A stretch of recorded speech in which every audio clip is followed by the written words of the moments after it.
സ്വാഗതം പേജ് 10 സ്റ്റോറീസിലേക്ക്. മുഖ്യമന്ത്രി പിണറായി വിജയൻ സ്വന്തം പാർട്ടിയെ തള്ളിപ്പറഞ്ഞിട്ടാണോ അമേരിക്കയിലേക്ക് ചികിത്സയ്ക്കായി പോയത്? ഇത്തരം ചില പ്രചാരണങ്ങൾ പല കോൺഗ്രസ് BJP അനുകൂല സോഷ്യൽ മീഡിയ ഹാൻഡിലുകളിൽ നടക്കുന്നുണ്ട്.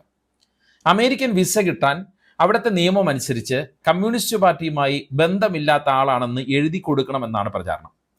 ഇതിനുള്ള കോളത്തിൽ പിണറായി വിജയൻ എന്ത് എഴുതിക്കാണും എന്നാണ് ചില പിണറായി വിരുദ്ധരുടെ ചോദ്യം.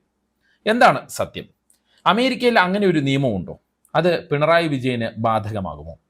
ഇക്കാര്യത്തിൽ ഒരു ഫാക്ട് ചെക്ക് നടത്താനും ഇതുമായി ബന്ധപ്പെട്ട ചില കാര്യങ്ങൾ വിശദീകരിക്കാനും വേണ്ടിയാണ് ഈ വീഡിയോ.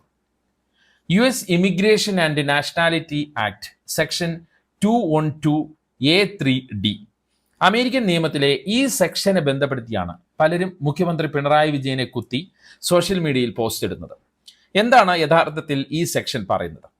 കമ്മ്യൂണിസ്റ്റ് അല്ലെങ്കിൽ ടോട്ടലിറ്റേറിയൻ പാർട്ടികളുമായോ സ്ഥാപനങ്ങളുമായോ ബന്ധപ്പെട്ട എന്ന് വെച്ചാൽ ഏകാധിപത്യ പാർട്ടികളുമായോ സ്ഥാപനങ്ങളുമായോ ബന്ധപ്പെട്ട വ്യക്തികൾ അമേരിക്കയിലേക്ക് വിസ കിട്ടാൻ അനർഹരാണ്. അല്ലെങ്കിൽ പിന്നെ അവർ പാർട്ടിയെ തള്ളിപ്പറയണം. അതായത് പാർട്ടിയുമായുള്ള ബന്ധം ഉപേക്ഷിച്ച് 2 വർഷം കഴിഞ്ഞവരായിരിക്കണം. പിണറായി കമ്മ്യൂണിസ്റ്റ് അല്ലേ, അദ്ദേഹത്തിനും ഇത് ബാധകമാകില്ലേ? അപ്പോൾ പാർട്ടിയുമായി ബന്ധമില്ലെന്ന് ഇത് സംബന്ധിച്ച് കോളത്തിൽ പിണറായി എഴുതിയോ എന്നാണോ സംശയം? എങ്കിൽ ബാക്കി കൂടി കേൾക്കുക. എന്താണ് ഈ സെക്ഷനിൽ ബാക്കിയായി പറയുന്നത് എന്നുകൂടി പരിശോധിക്കാം. ഇത്തരം പാർട്ടികളുടെ ലക്ഷ്യം അമേരിക്കൻ സർക്കാരിനെ അട്ടിമറിക്കുക, നിയന്ത്രിക്കുക, അല്ലെങ്കിൽ സർക്കാരിനെതിരെ അനധികൃത പ്രക്ഷോഭം സംഘടിപ്പിക്കുക എന്നിവ ആകുമ്പോഴാണ് വ്യക്തികളുടെ വിസയെ നിയന്ത്രിക്കുക. അമേരിക്കൻ സുരക്ഷയ്ക്ക് ഇത്തരം പാർട്ടികളിൽ വിശ്വസിക്കുന്ന ആളുകളുടെ സാന്നിധ്യം അപകടകരമാകുമെന്നാണ് അവിടുത്തെ നിയമം പറയുന്നത്. എന്നാൽ ഇന്ത്യൻ കമ്മ്യൂണിസ്റ്റ് പാർട്ടികൾക്ക്, പ്രത്യേകിച്ച് CPM, CPA പോലുള്ള പാർട്ടികൾക്ക് ഈ നിയമം ബാധകമാകില്ല. കാരണം അവർ ജനാധിപത്യത്തിൽ വിശ്വസിക്കുന്ന, ജനാധിപത്യ പ്രക്രിയയിൽ പങ്കാളികളാകുന്ന നിയമപരമായ പാർട്ടികളാണ്.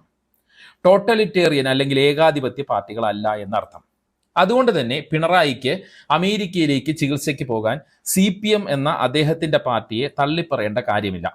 CPM പോളിറ്റ് ബ്യൂറോ അംഗമായ പിണറായി വിജയനായി തന്നെ അദ്ദേഹത്തിന് അമേരിക്കയിലേക്ക് പോയി വരാം. അതുകൊണ്ട് ആരെങ്കിലും മുക്കും മൂലയും മാത്രം അറിഞ്ഞുകൊണ്ട് പടച്ചുവിടുന്ന ഇത്തരം വ്യാജ പ്രചാരണങ്ങളിൽ ചെന്ന് വീഴരുത് എന്നാണ് അഭ്യർത്ഥന. ചികിത്സയ്ക്കായി പോകുന്നവർ ഉപയോഗിക്കുന്ന B2 വിസ ഉപയോഗിച്ചാണ് 4 തവണയും പിണറായി വിജയൻ മിനസോട്ടയിലുള്ള മയോ ക്ലിനിക്കിലേക്ക് ചികിത്സയ്ക്ക് പോയത്.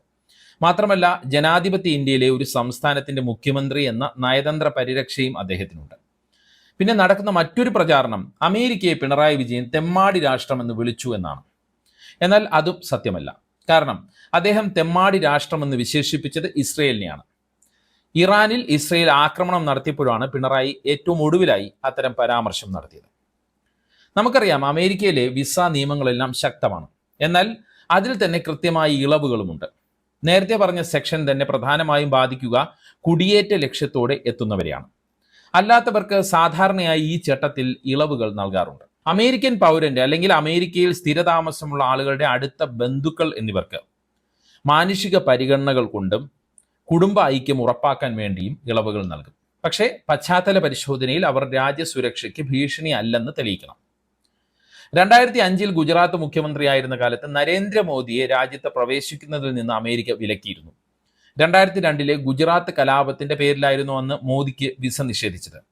INA സെക്ഷൻ 212A2G അനുസരിച്ച് ഗുരുതരമായ മതസ്വാതന്ത്ര്യ ലംഘനങ്ങൾക്ക് ഉത്തരവാദിയായ വിദേശ ഗവൺമെന്റ് ഉദ്യോഗസ്ഥർക്ക് വിസ നിഷേധിക്കാം.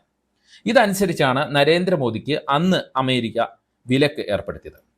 ബിസിനസ്, ടൂറിസ്റ്റ് വിസയ്ക്കായും ഡിപ്ലോമാറ്റിക് വിസയ്ക്കായും അപേക്ഷിച്ചെങ്കിലും മോദിക്ക് പ്രവേശനം നൽകാനാകില്ല എന്നുള്ള കർശന നിലപാടാണ് അമേരിക്ക അന്ന് സ്വീകരിച്ചത്.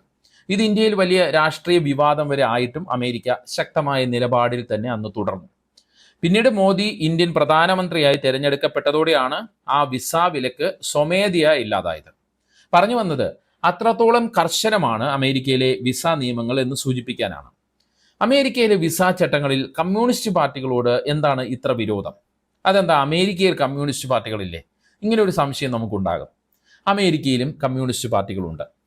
കമ്മ്യൂണിസ്റ്റ് പാർട്ടി USA 1919 മുതൽ പ്രവർത്തിക്കുന്ന രാഷ്ട്രീയ പാർട്ടിയാണ്. ഒപ്പം socialist workers party, party for socialism and liberation, democratic socialist of America തുടങ്ങിയ കമ്മ്യൂണിസ്റ്റ് പാർട്ടികളും അമേരിക്കയിൽ പ്രവർത്തിക്കുന്നുണ്ട്. പിന്നെ എന്തുകൊണ്ട് INA 212A3D സെക്ഷനിൽ കമ്മ്യൂണിസ്റ്റുകൾ ഉൾപ്പെടുത്തി എന്ന് ചോദിച്ചാൽ അതിന് ചരിത്രപരമായ ഒരു പശ്ചാത്തലമുണ്ട്. 1952 അതായത് സോവിയറ്റ് യൂണിയനും അമേരിക്കയും തമ്മിലുള്ള ശീതയുദ്ധത്തിന്റെ സമയത്താണ് ഇമിഗ്രേഷൻ ആൻഡ് നാഷണാലിറ്റി ആക്ട് അമേരിക്കയിൽ രൂപീകരിച്ചത്. സെനറ്റർ പാറ്റ് മെക്കാരനും റെപ്രസെൻറ്റേറ്റീവായിട്ടുള്ള ഫ്രാൻസിസ് വാൾട്ടറും ചേർന്നാണ് ഈ നിയമം രൂപീകരിച്ചത്. അതുകൊണ്ട് തന്നെ ഈ നിയമത്തെ മെക്കാരൻ വാൾട്ടർ ആക്ട് എന്ന് വിളിക്കുന്നു. ശീതയുദ്ധ സമയത്ത് ലോകക്രമം 2 ആശയങ്ങളായി വിഭജിച്ചിരുന്നു. അമേരിക്കയുടെ മുതലാളിത്ത ആശയവും സോവിയറ്റ് യൂണിയന്റെ കമ്മ്യൂണിസ്റ്റ് ആശയവും. അതുകൊണ്ട് തന്നെ ഇമിഗ്രേഷൻ ആൻഡ് നാഷണാലിറ്റി ആക്ടിനെ കമ്മ്യൂണിസ്റ്റ് ആശയങ്ങൾ രാജ്യത്തിനകത്ത് കടക്കുന്നത് തടയാനുള്ള ഉപാധിയായി മെക്കാരനും വാൾട്ടറിനും കണ്ടു. കമ്മ്യൂണിസ്റ്റ് ആശയങ്ങളും സോവിയറ്റ് ചാരന്മാരും അമേരിക്കൻ ജനാധിപത്യം അട്ടിമറിക്കുമോ എന്ന് അമേരിക്കൻ ഭരണാധികാരികൾ ഭയന്നിരുന്ന കാലവുമായിരുന്നു അത്. അങ്ങനെയാണ് കമ്മ്യൂണിസ്റ്റ് വിരുദ്ധ സെക്ഷൻ നിയമത്തിനൊപ്പം ചേർക്കപ്പെട്ടത്. സോവിയറ്റ് കമ്മ്യൂണിസ്റ്റ് പാർട്ടിയെയും ചൈനീസ് കമ്മ്യൂണിസ്റ്റ് പാർട്ടിയെയും വടക്കൻ കൊറിയ, ലാറ്റിൻ അമേരിക്കൻ കമ്മ്യൂണിസ്റ്റ് ഭരണകൂടങ്ങളെയുമാണ് പ്രധാനമായും ഈ നിയമം വഴി ലക്ഷ്യമിട്ടത്. നിയമത്തെ അന്നത്തെ അമേരിക്കൻ പ്രസിഡന്റ് ഹാരി ട്രൂമാനും ലിബറൽ ഗ്രൂപ്പുകളും ശക്തമായി എതിർത്തിരുന്നു. എന്നാൽ അമേരിക്കൻ കോൺഗ്രസ് പ്രസിഡന്റായ ട്രൂമാന്റെ വീറ്റോയെ വരെ മറികടന്നാണ് നിയമം പാസാക്കിയെടുത്തത്. ഇപ്പോഴും വടക്കൻ കൊറിയയിലെയും ക്യൂബയിലെയും കമ്മ്യൂണിസ്റ്റ് പാർട്ടി അംഗങ്ങൾക്ക് അമേരിക്ക ഈ സെക്ഷൻ ഉപയോഗിച്ച് വിസ നിഷേധിക്കുന്നുണ്ട്.